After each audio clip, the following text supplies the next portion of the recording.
Já tô imaginando essa cena. O cara tá ali vendo o vídeo, né? Tá assistindo feliz e tal. E não tá apertando no like. Olha que coisa ridícula. Ridículo.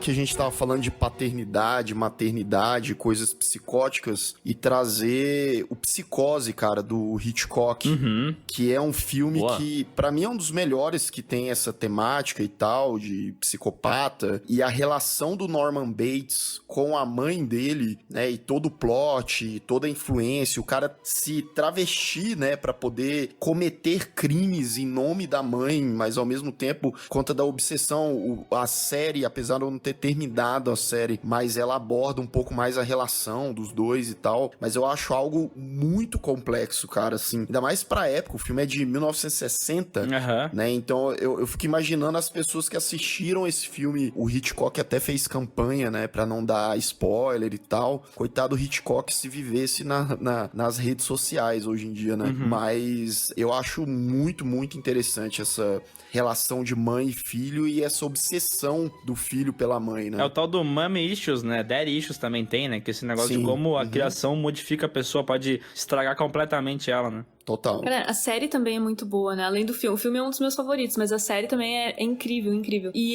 eles retratam muito bem a psicose. A gente tava falando agora há pouquinho que é aquela dissociação da realidade e tal. E eles também ilustram muito bem. A gente usa como exemplo até em aulas de psicologia, a gente já citou o próprio filme Psicose, pra explicar o TDI, que é o transtorno dissociativo de identidade. Que é quando a pessoa, ela acredita que ter duas ou mais personalidades, né, dentro dela, e ela não tem consciência do que a outra fez enquanto a outra tava no controle. Então é aqueles apagões também que o Norman sempre sofria, né? Tanto no filme quanto na série. Na série eles ilustram isso ainda melhor, né? Porque o tempo permite. O filme ele acaba sendo um pouco mais rápido, mas ele meio que introjeta aquela relação simbiótica que ele tinha com a mãe, né? Ele introjeta dentro dele e aí ele reproduz aquilo como se fosse parte dele. É um transtorno de personalidade, assim. Então é bizarro, assim, a forma com que eles conseguiram ilustrar isso. É muito, muito bacana. E ele escuta a mãe dele, né? Isso é muito bizarro, né? Tipo assim, no filme aparece também isso, depois nas sequências aparece mais. Ele vê a mãe dele como se fosse realmente uma presença física ali, né? Pra ele, existe, né? Não é como se fosse só fruto da imaginação. Ele acredita, ele vive aquela realidade mesmo. Havia ocasiões em que ele podia ser as duas personalidades, manter conversações. Outras vezes, a metade da mãe o dominava completamente e ele nunca mais foi totalmente Norman. A alucinação seria a própria psicose, daí que já é o título, né? Mas é muito, muito bacana, assim, a forma que é retratada. Na série é legal que a gente vê esse caminho, né? Meio que se desenvolvendo, assim. E também é massa porque dá pra analisar a mãe dele, né? Que é interpretada pela Vera Farmiga. Provavelmente é o melhor personagem da série pra mim. E, tipo assim, tu começa a analisar a maneira como acontecem as coisas na casa dele, como ela também é super protetora em alguns momentos e tal. E é interessante, assim, tu ver como as coisas vão acontecendo, como chega uma hora que ele fica, piroca das ideias, entendeu? Eu acho bem legal essa série nesse aspecto, assim, de estudo de personagem, sabe? Porque o filme meio que ele já tá na merda, né? E na série não. Então a gente vê esse processo, assim. Eu acho que é uma das poucas obras de origem que consegue acrescentar ao produto final. Eles souberam aproveitar bem a premissa, né?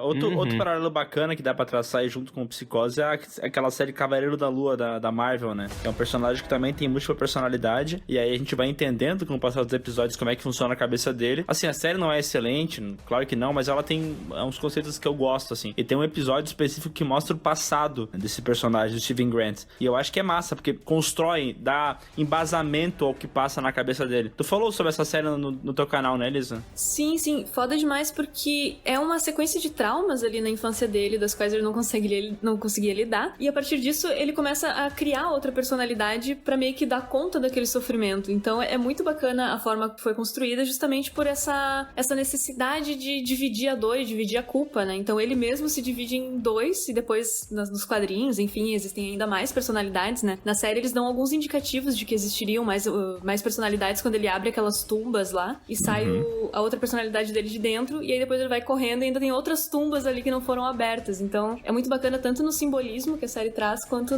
na necessidade que ele teve de criar aquela outra personalidade, senão o mundo pra ele ia ser insuportável, assim. Então, é bem bacana as origens. E junto nessa soma de tantos materiais que exploram a multipersonalidade e tal, tem também o Clube da Luta, tem também Mr. Robot. Esse negócio, até o Fragmentado também é um bom exemplo disso, né? Esse negócio de tu conseguir criar personalidades, conseguir não, né? Mas de uma condição te obrigar a ter uma personalidade a mais para lidar com a situação. Na vida real funciona dessa maneira como é nos filmes, assim, quase como se fosse uma troca. Tem um apagão e a pessoa vira outra coisa? Cara, existe. É bem raro, não é tão comum assim. A gente assiste o filme e a gente pensa, talvez, sabe, seja mais comum do que parece, mas é bem raro essa condição. E existe, acontece da pessoa fragmentar a personalidade dela e às vezes não ter noção de qual é uma, qual é a outra. E aí não sabe também o que faz quando aquela outra tá no controle, então é como se ela vivesse uma outra vida. E aí ela faz as suas ações, atitudes, enfim, e depois ela simplesmente deleta aquilo e retorna. Então, antigamente era chamado de dupla personalidade, né? Então agora, como pode ser mais de duas, né? Dupla sempre remete a dois, né? Então são múltiplas personalidades, então se chama agora TDI. Fragmentado tá aí pra provar, né? Fragmentado também exemplifica muito bem o ponto do TDI.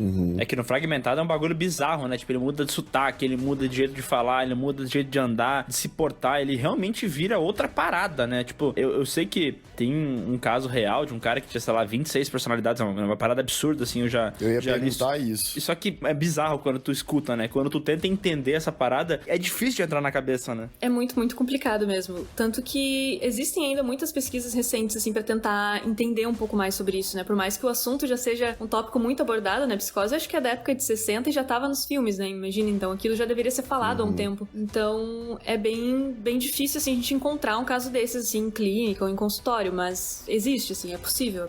Cara, sabe que o Fragmentado, tipo, eu acho ele um filme legal, tá? Aí depois veio o Vrido. Que merda, hein? Né? Que é o filme que bota eles... Cara, esse filme, teoricamente, bota eles sendo estudados por uma psicóloga, né? E, cara, é muito merda, velho. Eles não aproveitam nada dessa parte do filme, Pô, cara. Ele não vai pra nada, assim. Esse filme é muito raso, é impressionante. O Vrido é ruim. Nossa.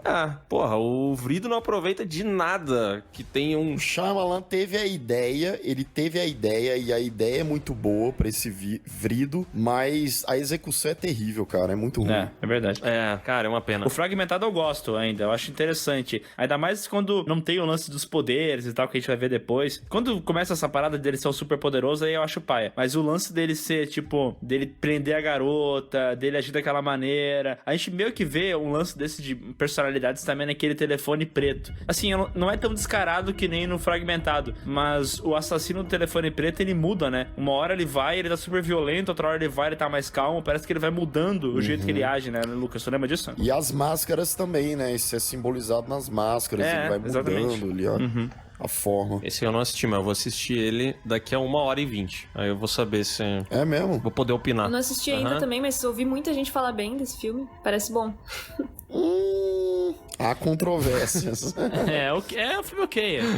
É um filme ok. Não é ruim também, vamos parar, não é ruim, não é podre, para, chega. Não é ruim não, tá longe de ruim. Mas é bom controlar a expectativa. Eu só vou abrir